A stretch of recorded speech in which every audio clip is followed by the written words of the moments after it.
Excel Techno School, Guruvayanakere, Venur. Admission open now. ಈಗಾಗಲೇ ಮನ್ರೇಗಾ ಬಗ್ಗೆ ಪ್ರಿಯಾಂಕಾ ಗಾಂಧಿ ಅವರು ಪ್ರಸ್ತಾಪ ಮಾಡಿದ್ದಾರೆ.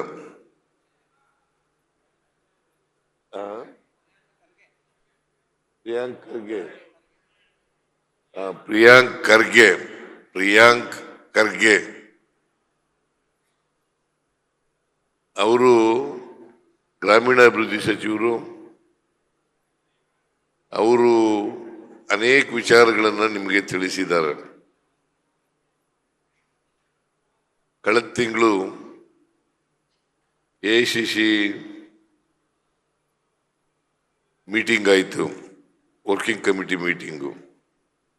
ನಾನು ಆ ಮೀಟಿಂಗ್ನಲ್ಲಿ ಭಾಗವಹಿಸಿದ್ದೆ. ಕೇಂದ್ರ ಕಾಂಗ್ರೆಸ್ನವರು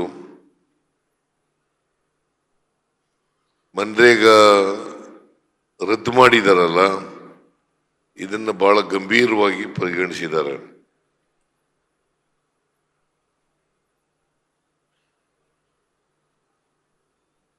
ಭಾರತೀಯ ಜನತಾ ಪಕ್ಷದ ಸರ್ಕಾರ, ನರೇಂದ್ರ ಮೋದಿ ಅವರ ಸರ್ಕಾರ ಮನ್ರೇಗಾವನ್ನ ರದ್ದು ಮಾಡಿ VG ರಾಮ್ಜಿ ಅಂತಕ್ಕಂಥ ಹೊಸ ಕಾಯ್ದೆಯನ್ನ ಮಾಡಿದ್ದಾರೆ. ಅವ್ರಿಗೆ ಮಹಾತ್ಮ ಗಾಂಧಿಯವರ ಹೆಸರಿರ್ತಕ್ಕಂಥದ್ದು ಅಲರ್ಜಿ.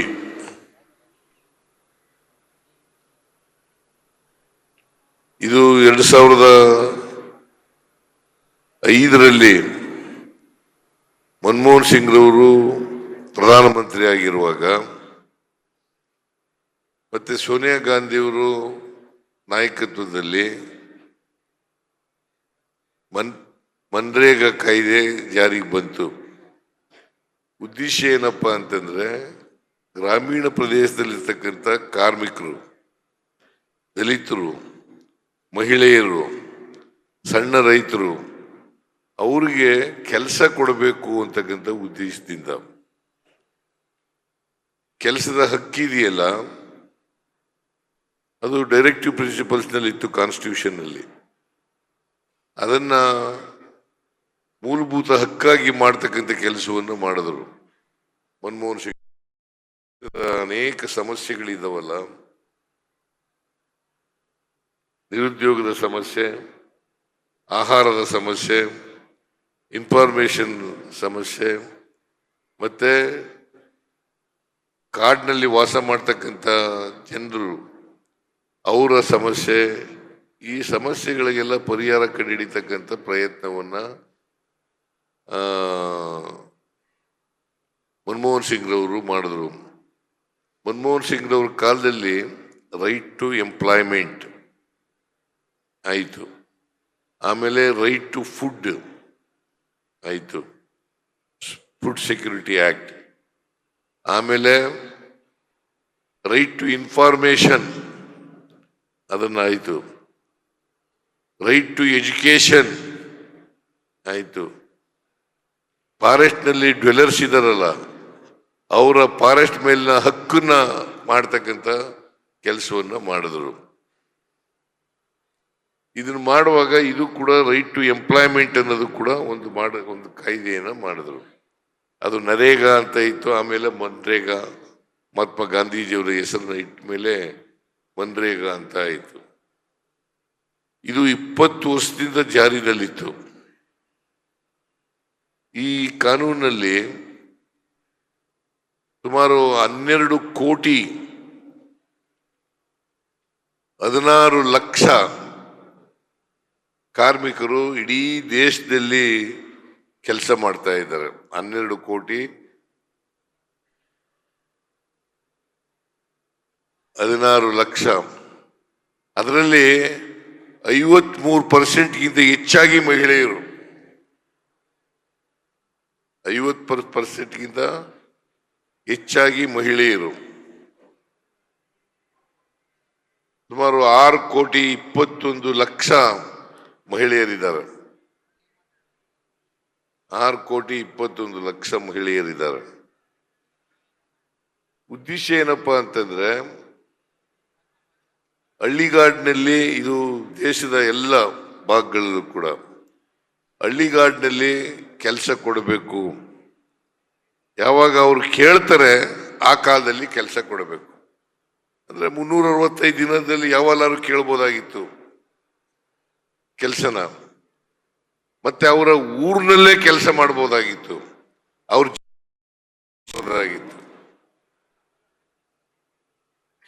ಇದನ್ನ ಬದಲಾಯಿಸಿ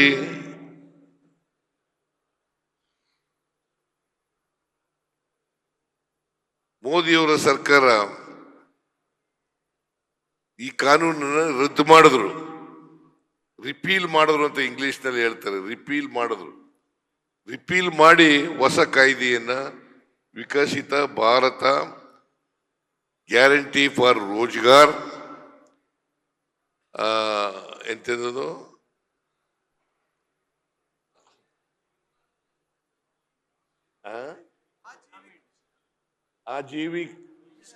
ಆಜೀವಿಕ್ ಮಿಷನ್ ಗ್ರಾಮೀಣ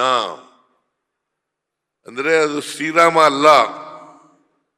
ಆ ತರ ಈ ಕಾಯ್ದೆ ಹೆಸರು Viksit Bharat Rozgar, guarantee for Rozgar Ajeevika mission Gramin ಅಂತ ಇದ್ರ ಅರ್ಥ.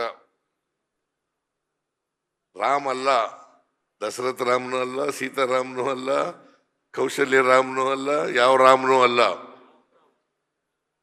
ಅದು ನಾಥೂರಾಮ್ ಗೋಡ್ಸೆ, ಈಗಾಗಲೇ ಹೇಳಿದ್ದಾರೆ, ನಾಥೂರಾಮ್ ಗೋಡ್ಸೆ ಅದನ್ನು ಮಾಡಿರ್ತಕ್ಕಂಥದ್ದು. ಸೊ ಅದರಿಂದ ಇವರು ಮಹಾತ್ಮ ಗಾಂಧಿಯನ್ನ ಕೊಂದಾಕ್ದವ್ರು ಯಾರು? ನಾಥೂರಾಮ್ ಗೋಡ್ಸೆ. ಈ ನರೇಂದ್ರ ಮೋದಿ ಅವರ ಸರ್ಕಾರ ಮತ್ತೊಮ್ಮೆ ಮಹಾತ್ಮ ಗಾಂಧಿಯನ್ನ ಕೊಂದಾಕಿದ್ದಾರೆ. ಅವೆಲ್ಲಕ್ಕಿಂತ ಮುಖ್ಯವಾಗಿ ಹಳ್ಳಿಗಾಡಿನಲ್ಲಿ ಕೆಲಸ ಕೊಡ್ತಾ ಇದ್ದಂತ, ಅವರ ಜಾಗದಲ್ಲೇ ಕೆಲಸ ಕೊಡ್ತಾ ಇದ್ದಂತ, ಈಗ ನಮಗೆ ಕೆಲಸ ಬೇಕು, ಈ ಕೆಲಸ ಕೊಡ್ಲಿಲ್ಲ ಅಂತೇಳಿ ಕೋರ್ಟ್ಗೆ ಹೋಗ್ಬೋದಾಗಿತ್ತು. ಆ ತರದ ಕಾಯ್ದೆ ಇದು ಮನ್ರೇಗಾ. ಇದನ್ನ ಬದಲಾವಣೆ ಮಾಡಿಬಿಟ್ಟಿದ್ದಾರೆ. ಈಗ ಬೇಡಿಕೆ ಮೇಲೆ ಕೆಲಸ ಕೊಡ್ತಾ ಇತ್ತು. ಈಗ ಅವ್ರು ಮಾಡಿರ್ತಕ್ಕಂಥ VBG ಎಂತದ್ದು G ಕಾಯ್ದೆ ಪ್ರಕಾರ ಕೇಂದ್ರ ಸರ್ಕಾರ ನಿಗದಿ ಮಾಡ್ತದೆ, ನೋಟಿಫಿಕೇಶನ್ ಮೂಲಕ ಇಂಥ ಊರಿನಲ್ಲಿ ಕೆಲಸ ಕೊಡ್ತೀವಿ ಅಂತ ಹೇಳ್ತದೆ. ಅಲ್ಲಿ ಕೆಲಸ ಮಾಡಬೇಕು. ಇದು ಒಂದು. ಎರಡನೇದು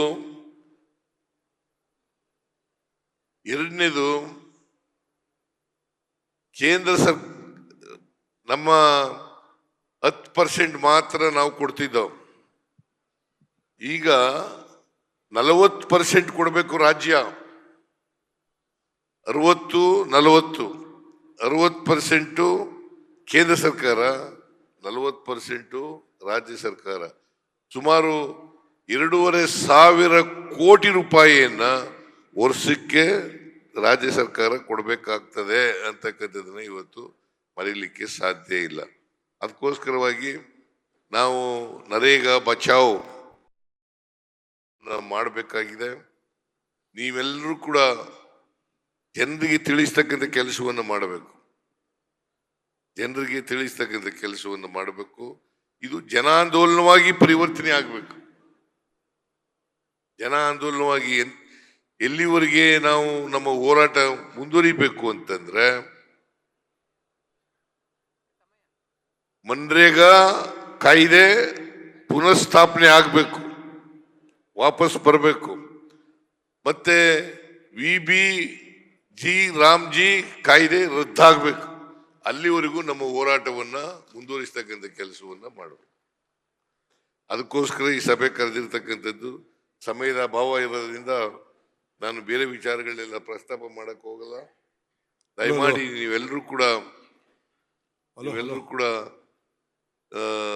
ನಿಮ್ಮ ಗ್ರಾಮಗಳಲ್ಲಿ ಇದು ಗ್ರಾಮ ಮಟ್ಟದಿಂದ ರಾಜ್ಯ ಮಟ್ಟದವರೆಗೆ ನಡೀತಕ್ಕಂಥ ಹೋರಾಟ ಹೇಗೆ ರೈತರು ಉತ್ತರ ಭಾರತದಲ್ಲಿ ಕಾಯ್ದೆಗಳನ್ನು ಬದಲಾವಣೆ ಮಾಡತಕ್ಕಂಥವರಿಗೆ ಹೋರಾಟ ಮಾಡಿದ್ರು, ಅದೇ ರೀತಿ ನಾವು ಕೂಡ ಹೋರಾಟವನ್ನು ಮಾಡೋಣ ಅಂತಕ್ಕಂಥ ಮಾತುಗಳನ್ನು ಹೇಳಿ ನೀವೆಲ್ಲರೂ ಕೂಡ ಆಸಕ್ತಿ ತಗೋಬೇಕು ಅಂತಕ್ಕಂಥ ಮಾತುಗಳನ್ನು ಹೇಳಿ ನನ್ನ ಮಾತುಗಳನ್ನು ಮುಗಿಸ್ತೇನೆ.